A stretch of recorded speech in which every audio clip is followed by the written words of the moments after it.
Hola, bienvenidos a Centinela de los últimos tiempos. He regresado al sur, llevo algunos días trabajando intensamente porque en un mes se llena de arañas, se llena de maleza. eh, Ahí tenía que sacar unos arbustos que había cortado con un machete, etcétera. Y sin ninguna ganas de hacer un video. No tengo ninguna gana. Incluso este lo estoy haciendo a contrapelo. Eh, Tenía una serie de dolencias en Santiago, dolencias graves. Tenía dolores en el cuerpo muy intensos. Y resulta que llegué acá y después de los 2 días dije, ¿qué me está pasando? Ya no tengo esos dolores. Ya no tengo esos dolores. O sea, era psicosomático. Por eso dije en un último video que me sentía de 75, 80 años, me sentía un viejo. Pero Santiago no va conmigo, está claro. Y más encima llovió, así que fantástico que haya llovido. Hoy día fui a misa, bueno, pretendía ir a misa, pero no hubo misa, sino que hubo una liturgia, porque no hay sacerdote. A la entrada está ese letrero que es mundial del jubileo, el año del jubileo, que yo no sé si será tan mal pensado y cochino de mente, pero veo uno abrazando a otro y a otro y a otro como una cadena sodomita, una cosa así, con distintos colores, como que fuera algo del arco iris. Después uno va a entrar a la iglesia y aparece una especie de diario mural donde cada uno pone el nombre de la mujer que más le ha inspirado a uno en la fe. Me acordaba en Santiago que fui al Palacio Pereira, totalmente es una remodelación de un palacio antiguo en Santiago, ocupado por los progres y por los woke, no sé cómo se dice, woke. Y ahí estaba lo mismo, decían, escribe en un papelito y ponlo aquí y pégalo el nombre de la mujer que tú crees que merece tener un monumento. Porque decía ahí el hombre que estaba a cargo de eso, un viejito, que no estaba de acuerdo. Me dijo, esto no me gusta, yo tampoco elegí. Empezamos a tener una confidencia y una hermandad. Y había una mujer ahí con bueno, etcétera, que usan unos aros aquí terribles, de lado a lado de la nariz. Y ahí se hablaba de que los museos, o sea, los monumentos, el 95% de los monumentos son para hombres y solamente un 4,7% de los monumentos son para mujeres. Bueno, si uno ve lo que la Biblia habla, cuando los hombres que hablan en la Biblia, llámese Moisés, Elías, cualquier profeta, el mismo Adán, hasta San Pablo, el Apocalipsis, todo eso, eh, la Biblia, creo que se sacó un cálculo que era como un 97%, eran puros hombres los que hablaban, y un 3% mujeres. Bueno, estamos en la moda del feminismo. Feminismo en la iglesia wow. Después estaba comulgando, no hubo ceremonia de la misa porque había un diácono, muy respetable el diácono, y en el momento de la comunión cantaron una canción que era sobre que estoy con los mayas, estoy con los aztecas, estoy en quechua. Era indigenismo que tiene que ver con la comunión. O sea, una música estridente, woke. Y ahí estoy comulgando y digo, Señor, llegué como una hora antes, me puse a orar, tratando de encontrar alguna oración y me acordaba de las técnicas de los hindúes que se centran en el corazón y en la respiración, y también existe una técnica en los ortodoxos griegos, que se llama los esicastas, con H y S, esicastas. Búsquenlo, no sé si habrá en internet, debe haber, yo no lo buscaba en internet porque eso lo leía de antes. Está el libro El peregrino ruso, que es un libro extraordinario de poesía. Sí, es poesía espiritual. En el fondo es un libro que no tiene autor conocido, es anónimo, y él cuenta que se lo pidió el confesor, que el confesor, que era un sacerdote griego ortodoxo, le pidió que contara su historia, la historia del peregrino ruso, que se había obsesionado con la frase de San Pablo que decía, orad sin cesar. Orad sin cesar. Entonces él iba teniendo aventuras de campo, caminando por campos, por lo que ahora es Ucrania, hacia Grecia, en el mundo ortodoxo del medioevo, y él iba repitiendo la oración que sale en los evangelios cuando un paralítico o un ciego, no me acuerdo qué dolencias tenían, pero decían, Jesús, hijo de David, ten piedad de mí que soy pecador. Entonces uno repite esa canción es una canción también.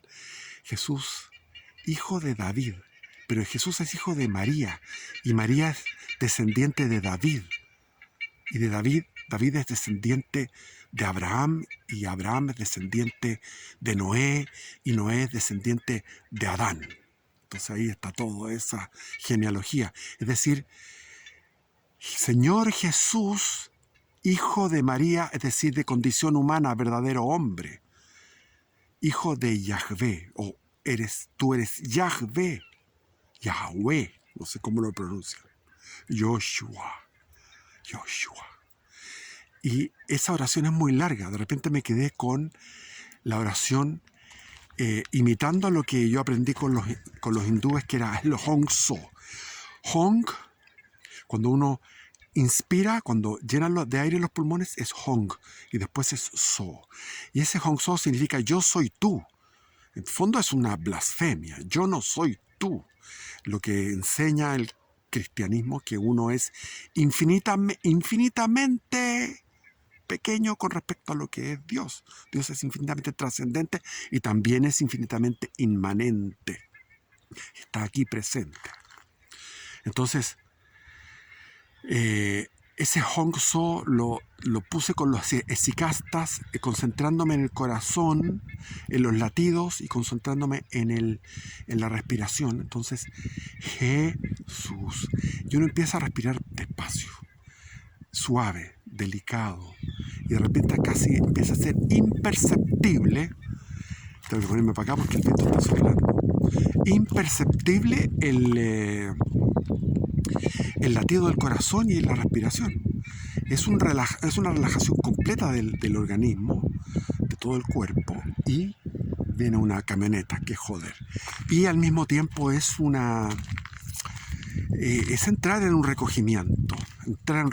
Y la religión católica, que es la verdadera, es objetiva. Entonces, objetivamente me puse de rodillas frente al Santísimo porque objetivamente está Cristo ahí, a pesar de la onda woke de los clérigos que están siguiendo al mundo. A pesar de eso, Jesús está presente ahí. Y también está presente cuando uno comulga. Cuando uno va a comulgar, objetivamente está Jesús entrando en uno. Así lo quiso el Logos eterno, cuando instauró el sacramento, el sacratísimo sacramento de la Eucaristía en la última cena. Es decir, esto es mi cuerpo, esto es mi sangre. Como se dice en Juan, capítulo 6, versículo 66, es cuando en el 666, versículo 66, cuando los discípulos que seguían a Cristo dijeron, esto es muy fuerte para nosotros nos vamos. Esos son los protestantes, que se alejan de la iglesia porque no quieren tener Eucaristía, porque Jesús les estaba diciendo, porque mi cuerpo es verdadera comida y mi sangre verdadera bebida, y el que no come mi cuerpo y no bebe mi sangre no tiene vida eterna. Bueno, cuesta creer que toda la infinidad de seres humanos no tengan vida eterna y no entre la misericordia de Dios. a ellos cuesta, porque en realidad, pero uno está en una barca, en la barca de Pedro, que es una arca, el arca de Noé de este tiempo, en el final de los últimos tiempos que estamos. Porque las sorpresas pueden venir en cualquier momento, se desatan las catástrofes. Ahora viene una película Apocalipsis, que les recomiendo que vayan a verla y que hagan una especie de campaña para que se llegue a las provincias, llegue a las distintas capitales de provincias, de regiones, para que podamos ir a ver esa película, Apocalipsis, de unos argentinos, que parece que es buena. No la he visto, pero vi el tráiler y estuve viendo ahora en el canal Vivianamente Hablando, se entrevistó al hombre este. Vean ustedes canal Vivianamente Hablando y vean la entrevista de el director. Así que fue una buena, poca gente porque es un canal pequeño, pero apoyen ese canal, que es bueno. Entonces, lo objetivo. Objetivamente, a pesar de la profanación, a pesar de la tibieza, a pesar de nuestra tibieza, a pesar de nuestros pecados, en el fondo, a pesar del pecado que está presente siempre, y que emanamos pecado a cada minuto. De repente están hablando mal de alguien y uno se dice sí, claro, y se mete a hablar mal de una persona. O sea, lo que le llamamos el pelambreo, en España le llaman el despellejamiento, que es la detracción. Es un pecado pequeño pero recurrente, entonces horrible, afea. Y cómo está nuestra alma, difícil, porque estamos en plena cuaresma, que se supone que es ayuno, penitencia, oración, caridad. Qué difícil es practicar la caridad, qué difícil es practicar la oración diaria. Hay que tener una disciplina, hay que tener un hábito. Si no tenemos el hábito, hay que formar un hábito, y el hábito cuesta en formarlo. ¿Cuántas bendiciones vienen de esta oración? Y el peregrino ruso era orar constantemente. Como dice San Pablo, orad siempre. Y cuando estoy en este momento, cuando estaba antes de la liturgia que se hizo, que yo le dije fue como 40 minutos o una hora, ahí lo que me decía el Señor, me decía, bueno, ¿por qué tienes que esperar venir para acá? Has estado en tu casa, ha llovido, te he regaloneado con una lluvia estupenda, llegaste al silencio del campo, y no podías orar. ¿Por qué? Porque estabas con tus obsesiones, que tengo que trabajar esto otro, y después viene esto otro. Entonces, como que esta obsesión por la meta cumplida, el otro trabajo y el otro trabajo, viene de la época laboral en que uno estaba siempre pensando qué va a hacer después. Cuando yo tenía a mi cargo obreros, les decía, bueno, vamos a hacer esto otro, y los llenaba de trabajo, de cosas por hacer, y a veces no terminaban en el día y quedaban para el día siguiente. Y así el sistema que tenía yo iba progresando más que los otros, porque yo siempre estaba pensando qué más hay que hacer, siempre pensando en nuevas actividades. Entonces, yo tengo una obsesión por el trabajo, qué voy a hacer, que esto, que lo otro. Entonces, estoy en una idolatría del trabajo. Llego a la casa, evidentemente había que sacudir todas las telas de araña, sacar todas esas arañas, matarlas a todas, barrer, desempolvar, no sé, mil cosas. Pero uno va postergando y chutea la pelota. Entonces, bueno, estamos a mitad. No, ya pasamos la mitad de la cuaresma. Nos quedan 2 semanas de ponernos las pilas, de decir, bueno, oremos, practiquemos ayuno. Si no puedo ayuno completo, semi-ayuno. Después, penitencia, bueno, hagamos un rosario diario. Lo ideal serían 3. Yo ahora que estoy de jubilado, puedo rezar 3 rosarios diarios, y lo practiqué en Santiago y quedé impresionado, sorprendido de lo bueno que es. O sea, los 5 misterios gozosos, los 5 misterios dolorosos y los 5 misterios gloriosos de una. Son 150 Ave Marías, son 15 Padre Nuestros, etc. Y eso, y le puse oraciones, primero, después de los gozosos, el Magnificat. Después de los dolorosos, el alma de Cristo santifícame, cuerpo de Cristo sálvame, sangre de Cristo embriágame, agua del costado de Cristo lávame, pasión de Cristo confórtame. Oh buen Jesús, óyeme, dentro de tus llagas escóndeme. No permitas que me aparte de ti, del enemigo malo defiéndeme, y en la hora de mi muerte llámame y mándame ir a ti, para que con tus santos te alabe por los siglos de los siglos. Eso después de los dolorosos. Y después de los gloriosos, como termina con los misterios gloriosos marianos, viene lo que es la salve. Que la salve es la oración preciosa, bellísima, del siglo XIII, creo que es de San Bernardo de Claraval, en aquellos tiempos que estaban las cruzadas, donde los sacerdotes predicaban la lucha, la misión, vamos contra esos islámicos, peleemos contra ellos. Esos sacerdotes ya no existen. Ahora hay puras prédicas melifluas, prédicas engoladas, ¿cómo se podría decir? Edulcoradas, que nos dicen siempre, no van, como dice Cristo, dice, yo he venido a traer la guerra a la tierra, he venido a traer la espada, lo dice Cristo, y lo dice en todos los sentidos, la guerra contra uno mismo, la guerra contra sí mismo, es la número uno, y no quedarse en los respetos humanos. Todo esto de que no ponen límite a la gente va sin ningún respeto. Los celulares funcionan en la liturgia.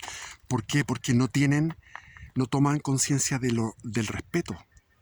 En cambio, cuando van al cine, en las películas, cuando yo voy al cine, ningún celular suena. Es decir, la gente considera mejor el cine, más sagrado el cine, donde hay propaganda siempre, casi siempre, en el 99% hay propaganda anticatólica, anticristiana y a favor del judaísmo, por lo general, y del sionismo, eso. Entonces, tenía hartas cosas que decir, pero se me armó un taco en la cabeza. Se fue el sol, acá están los pajaritos, la tranquilidad, el silencio. Yo soy un facha pachamámico. Desde joven y siempre he sido pachamámico. Me encanta. Ahora vienen esos perros y ahí se acaba el video con los perros. Porque son un ruido espantoso. Claro, uno llega a los pueblos chicos llenos de perros vagos. Horrible. Pero bueno, es el pueblo que me tocó, que yo escogí. Ahí estoy.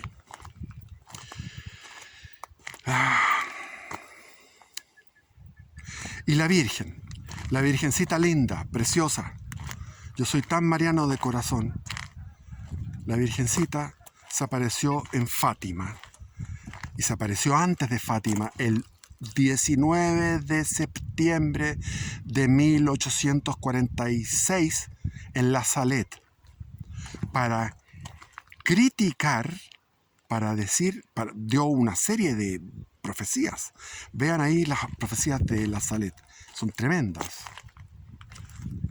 Y ella dice, los clérigos, los sacerdotes, obispos, por su amor a las riquezas, por su amor a los placeres, van por el camino de la perdición y llevan a muchas almas.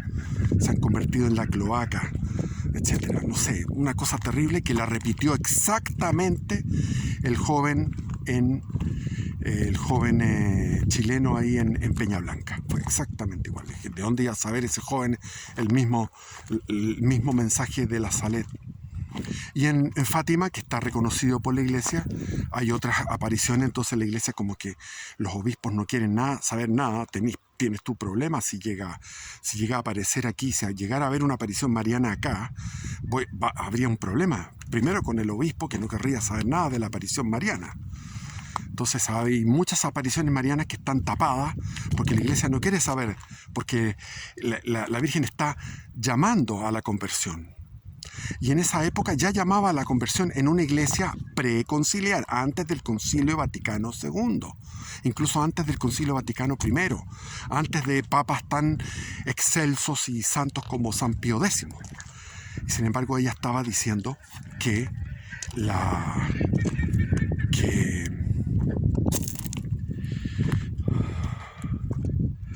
que había que tener conversión. Entonces no es el Concilio Vaticano II, sino que es el corazón del hombre que le ha dado la espalda a Dios, que ha apostatado. El Concilio Vaticano II son 4 constituciones. Si uno las lee con detención, es magisterio eterno de la Iglesia. En lo que son los decretos, que son 14 decretos, ahí hay errores, como decir que el Dios de los judíos y el Dios de los islámicos es el mismo Dios que el Dios de los cristianos, tratando de llegar a un ecumenismo. Eso es falso. O sea, hay errores, pero no en las 4 constituciones, que son impecables, sino que en los decretos. Ahí hay errores porque había una corriente, había una moda en el siglo XX, después de tantas tragedias del siglo, se estaban viviendo las tragedias. Entonces no es culpa del Concilio Vaticano II, sino que es culpa de nosotros que no tenemos la conversión que nos pide Dios. Nosotros seguimos distraídos, seguimos sin pescar, cuando es una delicia, cuando uno realmente está en oración profunda. Hay una delicia, claro, no siempre, porque ahí están la noche de los sentidos, la noche del alma, que hablaba San Juan de la Cruz y hablan todos los, el rollo Marín, que tiene la teología de la perfección cristiana, un tomaco de papel Biblia extraordinario, donde ahí se describe cómo es el desarrollo del alma cuando va desde un simple estado de gracia normal a la santidad más excelsa. Hay una cantidad de estadios de perfeccionamientos sorprendentes. Entonces, antes de pasar de la vida purgativa a la iluminativa, se produce la noche de los sentidos. Después, entre pasando de la vía iluminativa a la unitiva, se da la noche del alma. Y ahí está el cántico espiritual de San Juan de la Cruz. Y San Juan de la Cruz escribe este cántico espiritual, ya lo he dicho, sorprendentemente.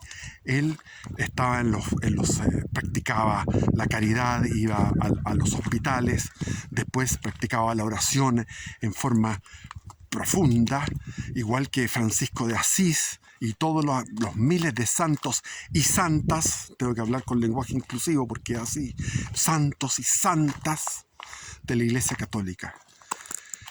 Y Francisco de Asís le decía a sus discípulos: no pesquen, no sean chismosos, no se metan con las novedades. En aquellos tiempos estaba el problema de los güelfos en la Italia, antes del Renacimiento, siglo XIII. Había un problema, algún problema periodístico. Entonces San Francisco de Asís le decía: no pesquen las novedades. ¿Y por qué? Porque hay que salir de estar en tanto acontecimiento. Imagínense la cantidad monstruosa de acontecimientos que suceden en cada día en el mundo. Cuando yo era joven leía todos los días, porque llegaba todos los días el Mercurio a mi casa, leía todos los días el Mercurio. Y sin embargo, de repente veo en reportajes, en documentales, acontecimientos que yo no pasaron de largo dentro de mí, o sea, en mi vida. Como por ejemplo cuando se encontraron los astronautas rusos con los americanos en el espacio. Eso fue el año 84. ¿En qué andaba yo? Por ahí andaba. Pero no me acuerdo de eso.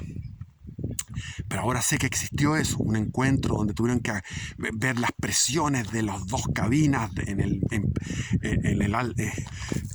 el espacio sideral. Bueno, yo estaba informado de, qué sé yo, de la revolución iraní, de la revolución nicaragüense, el año 79, etcétera, etcétera. Pero me faltaban cosas. Ahora sé que el año 79 andaba por ahí nada más y nada menos que Michel Foucault, que es el ideólogo, es el teólogo ideólogo de la iglesia actual, de los huevones que andan con estas cosas walk, walk, walk. Un tipo que tenía una depravación sexual espantosa, que experimentó todo tipo de depravaciones sexuales y que tiene una ideología, unos desarrollos teóricos que yo no los he leído, pero he visto algunos resúmenes que son espantosos. Yo ahora a esta edad no me voy a dedicar. Ya bastante tiempo perdí leyendo a Nietzsche, a Marx, a Freud y otros más. Entonces ya no voy a perder tiempo leyendo a los impíos. Me queda tiempo para ver mi relación con Dios y la iglesia con Dios y mi familia, esas cosas, y mi patria, que me duele mi patria. Y estoy militando en el PNL, programación neurolingüística, hay que darle duro a eso. Bueno, y con respecto a lo que es entonces el periodismo te quita, porque es infinito, el periodismo es infinito, la actualidad es infinita. Y andan hablando que, qué sé yo, que Ucrania habla esto que lo otro, mil cuestiones. Y yo digo, de repente, miro el mapa, y yo sin ver periodismo, miro el mapa, digo, China debería agarrar la Siberia soviética, rusa, la Siberia, Mongolia y la Siberia tienen ahí un espacio gigante. Igual como Estados Unidos quiere agarrar Canadá y Groenlandia, los chinos también a lo mejor están pensando en secreto agarrar toda la Siberia de los rusos. Total, las tradiciones de entre aliados se ha dado toda la vida.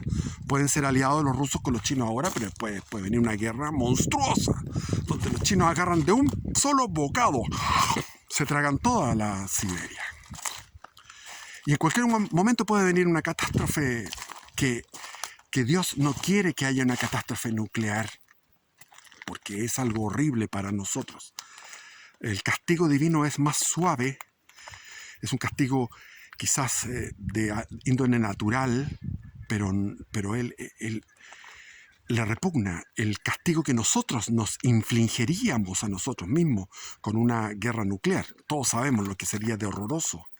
Y una vez me dediqué a leer todos los testimonios y todo lo que fue.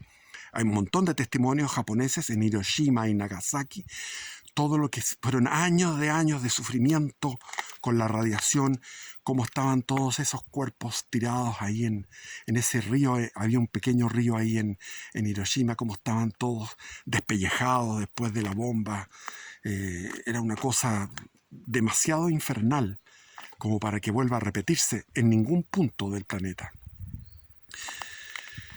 Entonces, San Juan de la Cruz, en medio de miles de acontecimientos, porque cuando San Juan de la Cruz estaba orando, cuando escribía el cántico espiritual, ¿qué pasaba en ese momento en el mundo? España estaba luchando contra los araucanos aquí, en esta zona. Se estaban fundando las ciudades aquí. Y venía la catástrofe de Curalaba, el desastre de Curalaba. En Nueva España se estaba yendo hacia el norte, hacia lo que es ahora Nuevo México, Arizona, California. Se estaba explorando y civilizando toda esa zona. Al mismo tiempo estaba Filipinas, había un enfrentamiento de repente con unos piratas samuráis japoneses. ¿Y quiénes eran los que peleaban ahí? Los que peleaban eran los toltecas, los que estaban agradecidísimos de Hernán Cortés y de los españoles que los habían liberado de los aztecas. Y los toltecas peleaban con los españoles y con filipinos contra los japoneses. Y al mismo tiempo España estaba peleando en el norte de Italia, en Alemania, en las guerras de Flandes, que es ahora Bélgica, Holanda, Luxemburgo. Estaba peleando contra el Imperio Otomano, contra los piratas franceses y ingleses, y había una guerra entre España entre España y Inglaterra estaba la felicísima armada, la gran flota, la armada invencible, que se hizo con los bosques asturianos, donde se cortaban los bosques de Asturias, y ahí con esa madera se hizo la armada invencible. Y todo eso estaba pasando. ¿Y a qué se dedicaba San Juan de la Cruz? Estaba preso, y mientras estaba preso escribía el Cántico Espiritual, en unas circunstancias de frío, de desnudez, de hambre, de abandono, hasta que Dios le dijo, huye, y huyó por arriba de una cornisa en la ciudad de Toledo, arriba de una cornisa, y llegó donde unas monjas, y las monjas lo refugiaron, y lo fueron a buscar donde estaban las monjas, y las monjas no podían mentir. Entonces, mientras tenían que decir la verdad, él tuvo que salir escapando nuevamente. Pero él no estaba preocupado del acontecer, porque estaba metido en conexión con la eternidad. En conexión con la eternidad. ¿Cuántos de nosotros estamos en eso? Casi nadie.